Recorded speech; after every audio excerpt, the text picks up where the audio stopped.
দর্শক, স্বাগত জানাচ্ছি জাতীয় নির্বাচন 2026 উপলক্ষে আজকের এই আলোচনা অনুষ্ঠানে। আমাদের সাথে যুক্ত হয়েছেন আজকে ঢাকা জেলা বাংলাদেশ জামায়াতে ইসলামের মনোনীত সেক্রেটারি জেনারেল মোহাম্মদ আফজাল হোসাইন এবং আমার বাইরে রয়েছেন ঢাকা জেলা বিএনপির মনোনীত যুগ্ম সম্পাদক মোহাম্মদ খুরশেদ আলম, এবং তিনি একাধারে ছাত্রনেতা এবং সাভার পৌরসভা কাউন্সিলের দায়িত্ব পালন করেছেন। আমরা আজকে কথা বলবো এই 2026 সালে যে নির্বাচন হতে যাচ্ছে, 36 জুলাই সহস্রাধিক শহীদের রক্তের বিনিময়ে কিন্তু এই সামনে যে নির্বাচন হতে যাচ্ছে সেই জুলাইয়ের কাঙ্ক্ষিত নির্বাচনের অপেক্ষা কিন্তু সাধারণ মানুষ তথা বিভিন্ন রাজনৈতিক প্ল্যাটফর্মের নেতৃবৃন্দ করছেন। সেই নির্বাচনে আসলে কতটুকু শান্তিপূর্ণ হবে এবং নির্বাচনের পরিবেশ কতটুকু বিরাজমান রয়েছে সেসব বিষয়ে আমরা আজকে তাদের সাথে কথা বলতে চাই। সরাসরি প্রশ্ন যেতে চাই। আপনাকে স্বাগত জানাচ্ছি আজকের এই অনুষ্ঠানে। কেমন আছেন? আলহামদুলিল্লাহ, আপনাদেরকে স্বাগত জানাচ্ছি এবং এখন টিভির মাধ্যমে দেশ এবং প্রবাসে যারা আছেন সবাইকে স্বাগত জানাচ্ছি।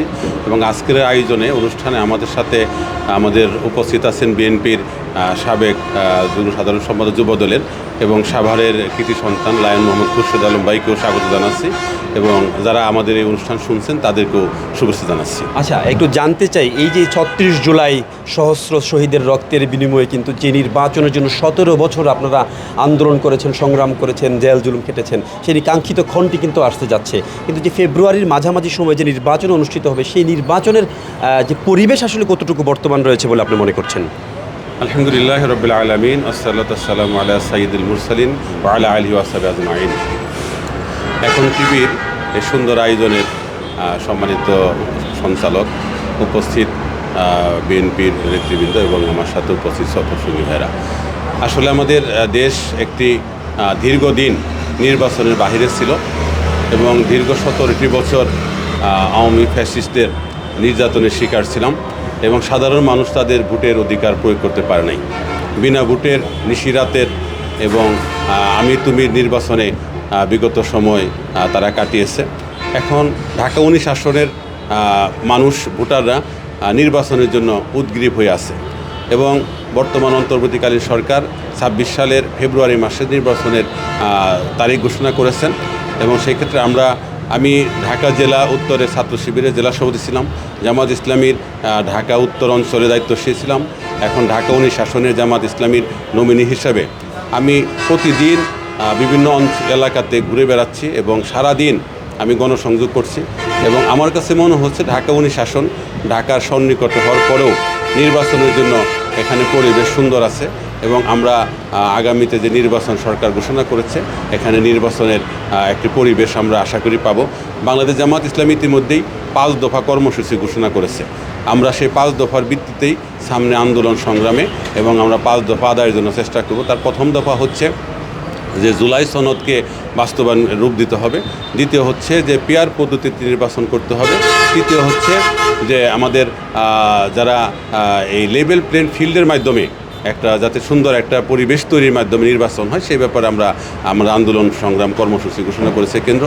চতুর্থ হচ্ছে যে আওয়ামী লীগ সরকার দীর্ঘ 17টি বছর জামাত এবং বিএনপির উপরে যে জুলুম করেছে, সাধারণ মানুষের উপর জুলুম করেছে, আলেমুল আমাদের উপর জুলুম করেছে, বিশেষ করে 36 জুলাই যে 2000-এর উপরে ছাত্র জনতা শহীদ হয়েছে, 20,000-এর উপর অসংখ্য ছাত্র শ্রমিক জনতা যারা আহত হয়েছেন, তাদের রক্তের উপরে দাঁড়িয়ে যে বাংলাদেশ আমরা একটা আকাঙ্ক্ষা, গণ আকাঙ্ক্ষা তৈরি হয়েছে 36 জুলাই 24-এর, আমরা সেই গণ আকাঙ্ক্ষার জন্য বাস্তবায়নের জন্য যারা এই সাথে জড়িত, যারা এদেরকে হত্যা করেছে, আহত করেছে, তাদের বিচারকে দৃশ্যমান করতে হবে।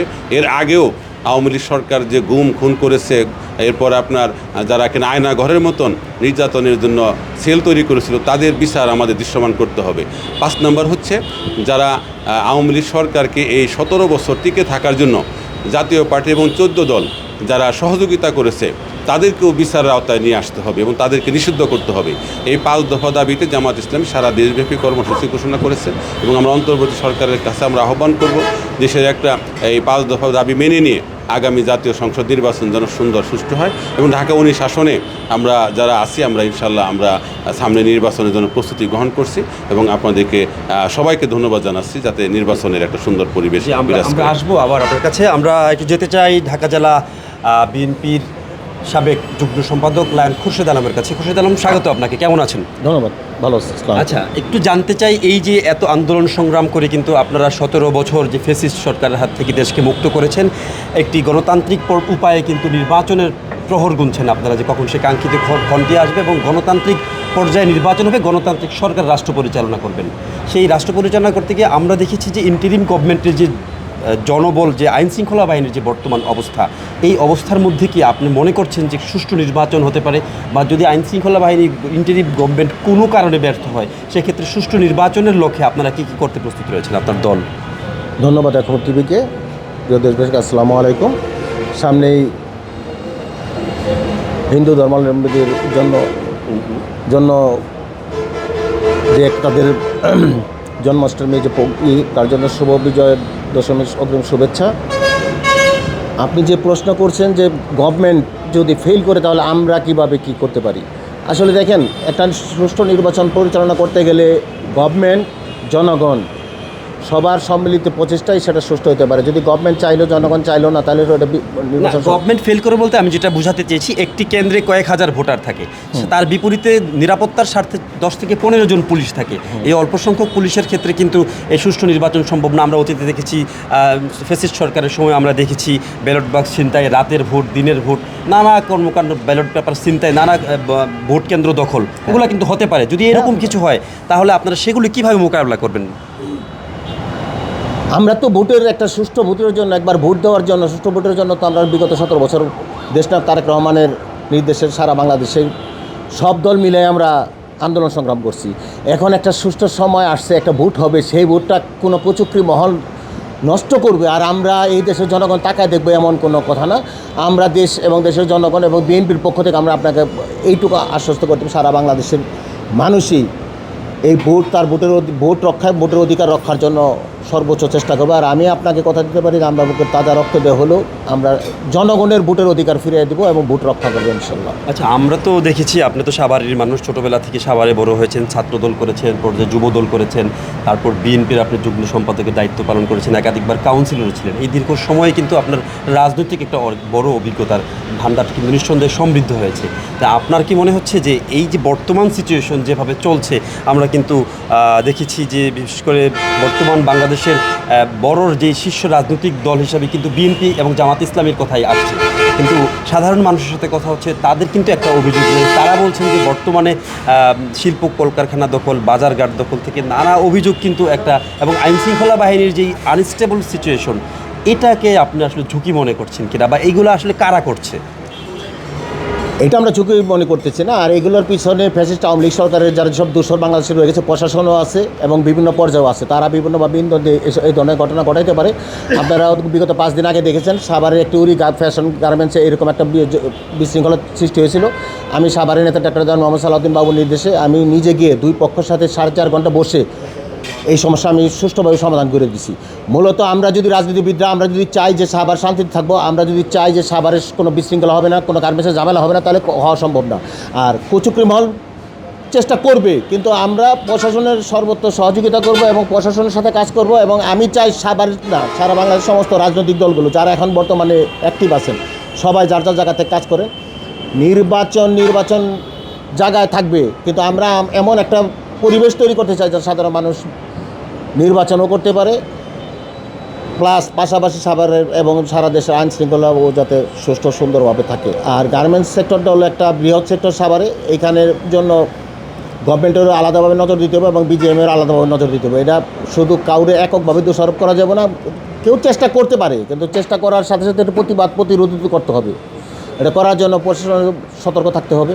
প্রশাসনের পাশাপাশি আপনারাও কি দলীয়? অবশ্যই, আমরা তো দলীয় লোকজন আছি। আমরা যারা সাভারের লোকজন, সাভারে বিএনপি করি, ডাক্তার মোহাম্মদ সালাউদ্দিন বাবুর ভাইয়ের নেতৃত্বে আমরা সবসময় এইসব ব্যাপারে খুব সতর্ক থাকি, যাতে কোনো রকম কোনো জোর জামালা কোথাও না হয়। আর চাঁদাবাজির যেসব বিষয়ে অভিযোগ করে, এগুলো সব ক্ষেত্রে সব সত্য না, এগুলো মিথ্যা অভিযোগ। হ্যাঁ, বিভিন্ন মানুষ শুনে বলছিলেন, তারাও কি এখনো কি পর্দার অন্তরালে থেকে এগুলো করছে, না কারা করছে মূলত? হ্যাঁ, তাদের তো ইন্ধন আছে, তারা ইন্ধন দিচ্ছে, তাদের মধ্যে এগুলো ছড়াচ্ছে এবং বিভিন্নভাবে এগুলো প্রপাগান্ডাও আছে। সব ঘটনায় সত্য না, এবং সত্যতা কোনো ঘটনা পাওয়া গেলে এবং বিএনপির কোনো নেতাকর্মীর সংশ্লিষ্টতা পাওয়া গেলে দল তাদের সাথে সাথে বহিষ্কার করে দিচ্ছে। আচ্ছা, একবার শেষ পর্যায়ে রয়েছে আমরা, সুষ্ঠু নির্বাচনের লক্ষ্যে মানে আপনার দল আয়োজন হবে সেই লক্ষ্যে আপনি এবং আপনার দল কতটুকু প্রস্তুত রয়েছেন, এবং বিশেষ করে একটি বিষয় জানতে চাই, আপনার দল বিএনপিতে সাভারে কিছু স্থানীয় গ্রুপিং রয়েছে যেগুলোকে সুষ্ঠু নির্বাচন বা নির্বাচনের অন্তরা হিসাবে দেখা হচ্ছে, মানে কোনো গ্রুপিং কি আদৌ রয়েছে? বিএনপি একটি বড় দল, বৃহৎ রাজনৈতিক দল। সেই দলে বিভিন্ন নেতাকর্মী, অনেক হাজার হাজার নেতাকর্মী লাখ লাখ সমর্থক আছে। সেইখানে গ্রুপিং থাকাটাই স্বাভাবিক। গ্রুপিং থাকা মানেই যে নির্বাচনের পরিবেশ নষ্ট হবে এমন কোনো কথা না। তবে দলীয় নেতা দেশনাথ তারেক রহমান যাকে যোগ্য মনে করবেন তাকে নমিনেশন দিবেন, আমরা সবাই তার পিছনেই নির্বাচন করব। তবে আমার জানা মতে, আমি যতটুকু জানি যে ডাক্তার জন মোহাম্মদ সালাউদ্দিন বাবু ভাই আনঅফিসিয়ালি নমিনেশন পেয়ে গেছেন। আগামীতে আপনারা এটার প্রতিফলন দেখতে পাবেন। জি, অসংখ্য ধন্যবাদ। আমরা আপনার কাছে আসবো, আবার একটু যেতে চাই ঢাকা জেলা বাংলাদেশ জামাত ইসলামী সম্মানিত সাধারণ সম্পাদক, একটু শেষ করব। আপনি তো ঢাকা 19 থেকে প্রার্থী একজন, তো আপনি কি মনে হচ্ছে পরিবেশ কি সুষ্ঠুভাবে নির্বাচন সম্পন্ন করতে পারবেন কিনা, কোনো রকমের নির্বাচনের ক্ষেত্রে অন্তরায় রয়েছে এমন কোনো কিছু আপনার কাছে মনে হচ্ছে কিনা? জি, ধন্যবাদ আপনাকে। নির্বাচন তো এখনও ফেব্রুয়ারি মাসে হলেও এখনও সময় আছে। এখন পর্যন্ত আমরা মাঠে ময়দানে এবং আমরা বিভিন্ন এলাকায় যতটুকু দেখেছি প্রশাসন সতর্ক আছে, এবং আমরা যারা নির্বাচনের জন্য মাঠে আছি আমাদের মধ্যেও একটা পরস্পরের সুসম্পর্ক বিরাজ করছে। আমরা এখন পর্যন্ত নির্বাচনের মাঠে কোনো রকমের শঙ্কা আমরা দেখছি না। এখন ভোটের দিন যদি বিপুল সংখ্যক ভোটার যদি উপস্থিত করানো যায় এবং তারা যদি ভোট প্রয়োগ করতে পারে এবং প্রশাসন যদি খুব বেশি সতর্ক থাকে, তাহলে আমরা মনে করি যে সুন্দরভাবে ভোট হবে এবং সেই পরিবেশ আবার ঢাকা 19 আসনে এখনও বিরাজ করছে। এবং আমরা আমাদের মধ্যে যে রকম সুসম্পর্ক আছে আমরা এটা মনে করি যে ঢাকা 19 আসনের পরিবেশ সুন্দর, এবং এখন পর্যন্ত আমরা সেটাই মনে করি। ঢাকা 19-এর ভোটারদের জন্য কি বলবেন, শেষ করবো একেবারে? জি, আপনার মাধ্যমে ঢাকা 19-এ যারা ভোটার আছেন দেশে এবং প্রবাসে, সাধারণ মানুষ যদি জামাত ইসলামী প্রার্থী আমাকে যদি বিজয়ী করে, তাহলে আমি সাভারটাকে প্রথমে একটি সুন্দর নগরী হিসাবে গড়ার চেষ্টা করব। রাস্তাঘাটের যে বেহাল দশা, আমি দীর্ঘ প্রায় 46 বছর যাবৎ এই ঢাকা 19 আসনে আমার যাতায়াত, এবং প্রত্যেকটা অলিগলি আমি আমার নখদর্পণে, এবং আমি প্রথমেই যোগাযোগ ব্যবস্থা, রাস্তাঘাটের যে দুর্দশা, যে বেহাল দশা, সেটাকে আমি প্রথম অগ্রাধিকার দিব। দ্বিতীয়ত হচ্ছে আমাদের একটা গার্মেন্টস অধ্যুষিত এলাকা। এখানে অনেক নারী শ্রমিক তারা চাকরি করে দেশের সকল অঞ্চল থেকে এসে। নারী শ্রমিকদের নির্বিঘ্নে যাতায়াতের জন্য আমরা পরিবেশ সংরক্ষণ দিব। এরপরে আমাদের এখানে ঢাকা 19 আসনে জামাতের প্রার্থী আমাকে যদি বিজয় করে, তাহলে আমাদের এখানে যে একটা দুর্নাম আছে যে চাঁদাবাজের একটা বিষয়, আমরা জামাত ইসলামী কোনো লোক চাঁদাবাজি করবে না, এবং জামাত ইসলামীর আমি যদি নির্বাচিত হই তাহলে ইনশাআল্লাহ প্রশাসনের সহযোগিতায়, সকলের সহযোগিতায় কাউকে চাঁদাবাজি করতেও দেব না। এই জন্য ঢাকা 19 আসনের যারা ভোটার আছেন তাদেরকে আহ্বান করব, আপনারা এদেশের নাগরিক এবং আপনারা ভালো মন্দ উপলব্ধি করে এবং 36শে জুলাইয়ের গণ আকাঙ্ক্ষাকে প্রতিফলন ঘটিয়ে আগামী দিনের একটি সুখী সমৃদ্ধশালী এবং একটি ন্যায় ইনসাফ ভিত্তিক এবং কল্যাণ রাষ্ট্র গড়ার জন্য জামাত ইসলামীর প্রার্থীকে বিজয় করবেন, সেই আহ্বান আপনাদেরকে জানাচ্ছি। অসংখ্য ধন্যবাদ। আমরা একেবারে শেষ পর্যায়ে রয়েছি। খুরশেদ আলম, শেষ পর্যায়ে জানতে চাই, আপনার দল বিজয় হলে, আপনি তো একাধিকবার কাউন্সিলর ছিলেন, জনমানুষের সেবায় নিয়োজিত ছিলেন, এবার যদি বড় পরিসরে আপনার দল ক্ষমতায় আসে বা নির্বাচিত হয়, সাধারণ মানুষের ম্যান্ডেট পেয়ে আসে, তাহলে স্থানীয়দের জন্য কি করার প্রত্যাশা রয়েছে? সাভার একটি শ্রমিক জনবহুল এলাকা অনেক সমস্যা আছে। সমস্যা যেমন আছে, সমাধান করার বিভিন্ন আছে। আমি প্রথমে অগ্রাধিকার দিব সাভারের যোগাযোগ ব্যবস্থাকে, যানজটকে, আইন শৃঙ্খলাকে, মাদক দ্রব্য নির্মূল করার চেষ্টা সচেষ্ট থাকবো। কিশোর গ্যাং নির্মূল করার জন্য আমরা সর্বোচ্চ সহযোগিতা করব। বাংলাদেশের স্বাধীনতা সার্বভৌমত্বের গ্যারান্টি দেশনেত্রী বেগম খালেদা জিয়া, তারেক রহমানের প্রতি আস্থা রাখুন, দেশনেত্রী বেগম খালেদা জিয়ার প্রতি আস্থা রাখুন, সাভারের নেতা ডাক্তার জন মোহাম্মদ সালাউদ্দিন বাবুয়ের প্রতি আস্থা রাখুন। ধন্যবাদ সবাইকে। আসসালামু আলাইকুম। অসংখ্য ধন্যবাদ। দর্শক, আমাদের সাথে যুক্ত হয়েছিলেন ঢাকা জেলা বিএনপির সাবেক যুগ্ম সাধারণ সম্পাদক লায়ন খুরশেদ আলম এবং ঢাকা জেলা বাংলাদেশ জামাত ইসলামী ঢাকা জেলা সম্মানিত সেক্রেটারি জেনারেল মোহাম্মদ আফজাল হুসাইন। তারা আসলে প্রত্যেকেই প্রত্যাশা করছেন 36 জুলাই সহস্র শহীদের রক্তের বিনিময়ে যে বিজয় অর্জিত হয়েছে, সেই বিজয়ের ফলে কিন্তু একটি নির্বাচনের দিকে বাংলাদেশ এগোচ্ছে, গণতন্ত্রের দিকে এগোচ্ছে, এবং নির্বাচনের মাধ্যমে সুষ্ঠু গণতন্ত্র ফিরে আসবে। গণতান্ত্রিক কান্ট্রি হিসাবে বাংলাদেশ বিশ্বের দরবারে মাথা উঁচু করে দাঁড়াবে এবং বাংলাদেশের সাধারণ মানুষ পাবে তাদের ভোটাধিকার। এই প্রত্যাশাই কিন্তু দুই দলের দুই নেতাই করছিলেন। সাভারের দুই জাতীয়তাবাদী দল বিএনপি এবং বাংলাদেশ জামাত ইসলামীর সাভারের দুই শীর্ষ নেতা কিন্তু এমন কথাই আমাদেরকে জানিয়েছেন। পরবর্তীতে আমরা আবার নতুন কোনো ভিডিওতে নতুন কোনো প্রোগ্রামে আপনাদের সাথে হাজির হব। সে পর্যন্ত ভালো থাকুন, নিরাপদ থাকুন।